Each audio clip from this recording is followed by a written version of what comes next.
Hi, everyone, and welcome to the new episode of the Butterfly Effect podcast. Today, the topic is it's my favorite topic.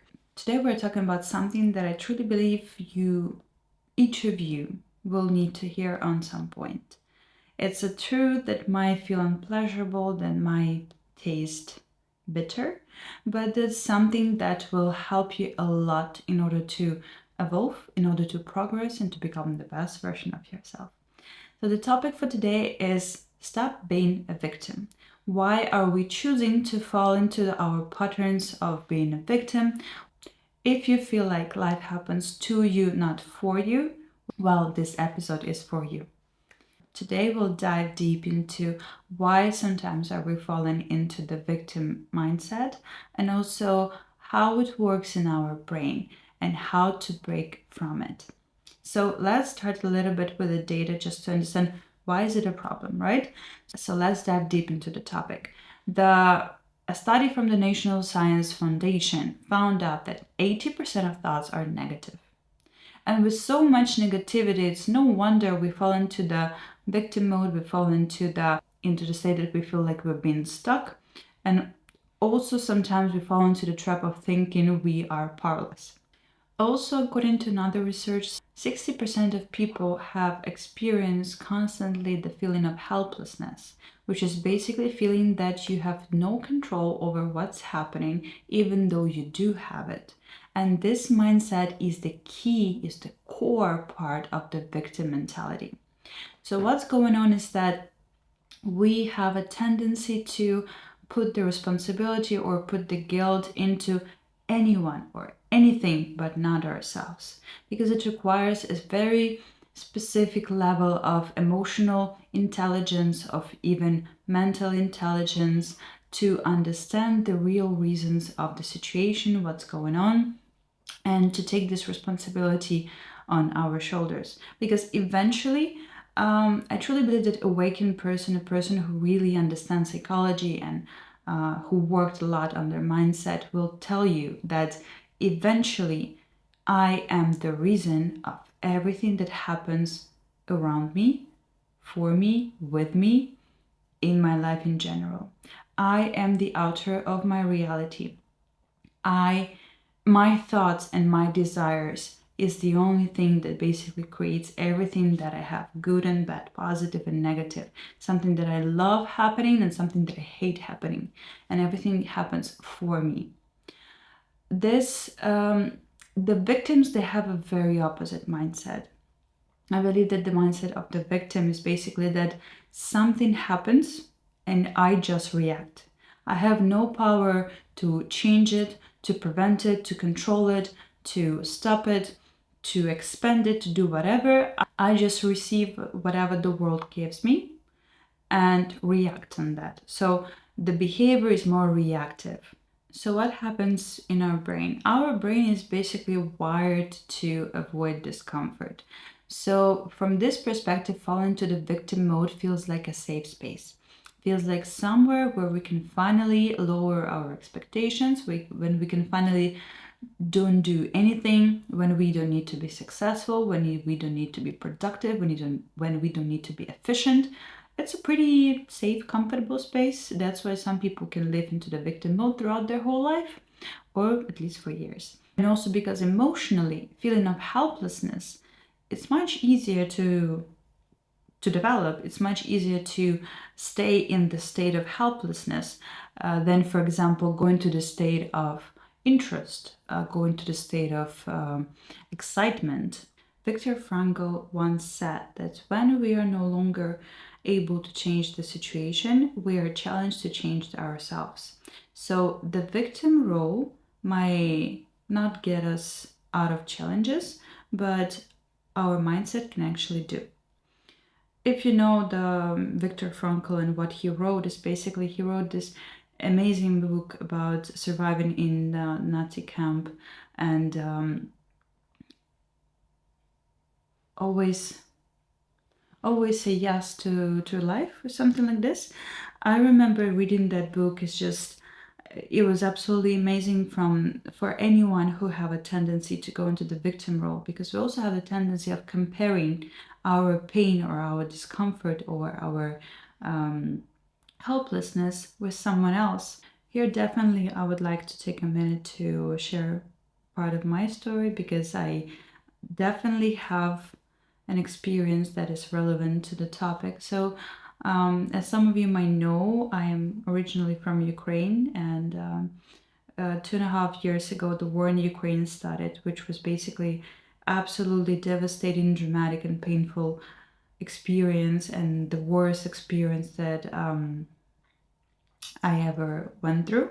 Luckily, I was out of the country when the war started, and I came back only once after that time, and I chose to live in another country. But the war as this huge dramatic event is something that takes all the masks off.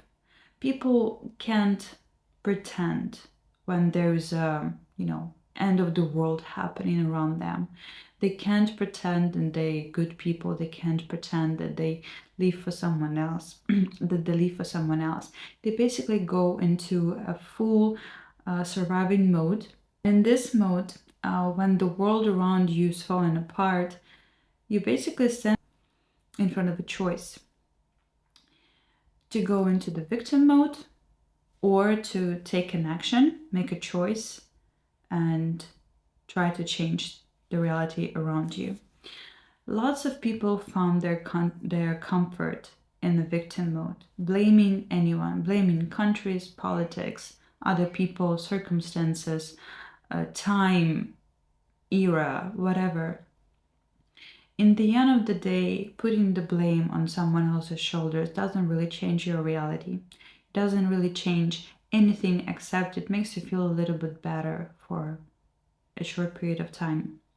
But what Viktor Frankl was sharing in his book, and also this idea, you can find it in the book of Edith Eger, The Choice, which is one of my favorite books so far, that comparing your unhappiness or comparing your pain to someone else's absolutely doesn't make sense, because we all as humans have a right to go through our pain for 100%, to feel what we feel to the most, and limiting your feelings by saying, for example, how can I say that I suffer if there is people who has even less that I have, who's in a worse situation. This comparison doesn't bring any good neither of you or to those people. Comparison is basically a killer of your personal emotions, of your personal feelings, of your right to feel whatever you feel and to go whatever you're going through. So I believe the phrase that Viktor Frankl was sharing, that if we no longer able to change the situation, we have to change ourselves, saying that we cannot change what happened for us, what kind of life circumstances we are currently in. The only control we have is over a choice that we will make what to do afterwards, which is basically whatever happened in my life, I am choosing to take, not as a reason for me to be negative, for me to be aggressive towards certain people, not as a reason for me to hate, to have excuse why my life is the way it is, to have excuse why I'm not working, why I'm not progressing, why I'm not living the way I could, why am I not successful, why I don't have this or that. This is exactly the difference between victim mentality and the outer of my life mentality. And this is something that you can either choose to use to stop yourself or to embrace yourself and to find your way through no matter how hard times are, but to evolve into the best version of yourself. So what to do? What to do? How to break through this victim mentality? Margarita, what can I do? I've got you. Step number 1, switch from blame to responsibility. If you notice that you have a tendency to blame other people's circumstances, other situations, your past, your amount of money that you have, the appearance that you have, anything, you have a tendency to blame something else in what's going on with you, that it's time to shift it. It's really time to change it. Take responsibility for your life as a first step to become the author of your life. What does it mean? If I'm taking responsibility, it means that whatever is happening in my life happens for me. And my responsibility is to understand the lesson, is to understand why exactly I need to do, what do I need to change in order to go through this lesson the best, to succeed in this lesson, to succeed in this life in general, to become a better person, to become a better version of myself. This is my responsibility to find the answers. If I will stay and blame everything around me, it's not gonna change my reality. It's not gonna change me. So this is a dead end and we're not going there. We're taking responsibility for our life, for good and bad, for success and for failure. Everything that happens for me. It's my role, it's my task to figure it out. Why is it happening? What do I need to learn from it? You can use this question in each and every situation. If something happens, situation where you would normally just blame whatever, weather, politics, roads, job, your boss, anything, ask yourself a question. What can I do in this situation? What can I do? What possible action can I take? Because this feeling of helplessness, which is like a fuel for the victim mode, with this question you're breaking through the state of helplessness, because you can always do something. You can always make an action, which means that you can always take control into your hands. It's your choice if you want to take this control. And step number one, I think it may be not that primitive. It's something that takes quite a while, but learn yourself. Meet your true self. Sometimes we fall into the victim mode because we actually are not aware of how powerful we are, how great we are, how smart we are, how beautiful we are, how great of a human beings we are. So definitely switching negative self-talk to positive self-talk. That's something that will help a lot. All the affirmations, all the meditations, all the journaling, everything will help if you will structure it in the right way, which means that you're switching your negative beliefs about yourself, that you're helpless, that you're a victim, into I have a power, I have a control, I have a choice what to do in this particular situation. Learning yourself better means also learning your superpowers, learning your skills, what you're good at, actually really good.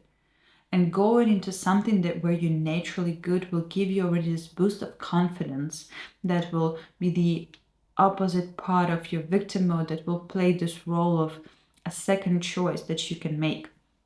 I can always go and do something that I'm so great at, just to charge my self-belief, let's say. Learning yourself also means learning your patterns, learning how you respond for certain situations. And by being conscious in those situations, again, you can also break a cycle. Cycle means making a different choice. Like normally, when something happens, for example, my partner breaks up with me, or I'm losing a job, or I'm losing money, for example. Breaking a pattern means that instead of spending a week crying, nagging, blaming someone else, being negative, being aggressive, I'm not wasting my time on that anymore, because I understand that it's not going to help me anyway. What I'm doing is that I'm asking myself, what can I do in this situation? I'm taking control in my hands by taking an action. Once I'm starting to take an action, I'm already breaking a pattern. I'm already making a change. I'm moving so much faster than I would do before. And that's the main difference that you can make already now. And maybe just a little tip number 3 is basically practice gratitude. The power of gratitude is insane on the neuroscience level. This is just absolute ultimate solution to rewire our brain and also to see our reality from different perspective. Like, start a journal and put there everyday things that I'm grateful for. Because remember those days when you're thinking like, oh my God, I have so many problems. I have this, and that, and my work and my debts and my everything. And then one day you get sick. And then you have only one problem, the sickness. And then when you start to feel better, you immediately start to be grateful that you can breathe again, walk again, laugh again, go outside, do activities, see your loved ones. This is some things that we need to be reminded of. And actually sometimes sickness can come exactly to remind us that we have to be grateful for what we have, instead of always wanting something different or something more. So gratitude is an amazing solution. You can do either a gratitude meditation in the morning when you meditate, and you also remind yourself mentally in your thoughts, what are you grateful for? What are the things that you're grateful for in your life, or feelings or emotions or progress or whatever. Or you can write a journal if this is your way of better understanding. Write a journal, morning, evening, what am I grateful for? And start with the basics, really. I'm grateful for living. I'm grateful for being myself. I'm grateful for going through these experiences, even if they're tough. There is so many things that we're constantly actually have to remind ourselves that we have to be grateful for. And I think that eventually I will leave you with this idea that I absolutely truly understand why going to the victim mode might seem like an easier solution. Might seems like a cozy couch with a blanket that you can hide under from all this cruelty of the world and just, finally stay without any expectations, without any have to do something, must do something, without responsibility, without failure, without pain. But in the end of the day, we all know that our biggest growth happens mostly and most often through pretty painful and discomfortable situations and experiences, which means that if you will train your mind, if you will shift your mindset to see whatever happens for you in your life as an opportunity for growth, as a signal that you have to change your direction or change yourself, as sign that there is something bigger for you in this world. There is something more for you in this world. I think the choice that you can make to take this control into your hands and start acting and moving in a different direction, that's something that will save you weeks, months, or even years of just laying under the comfortable blanket and blaming everything and everyone around you in something that's happening to you. So thank you very much for watching this episode. I really hope that it's going to be helpful. And leave your story in the comments, leave your feedback in the comments. I'll be super grateful for that. Subscribe, send it to someone for whom it's going to bring also some value. And I'll see you in the next episode, which is going to be amazing. Ciao, ciao.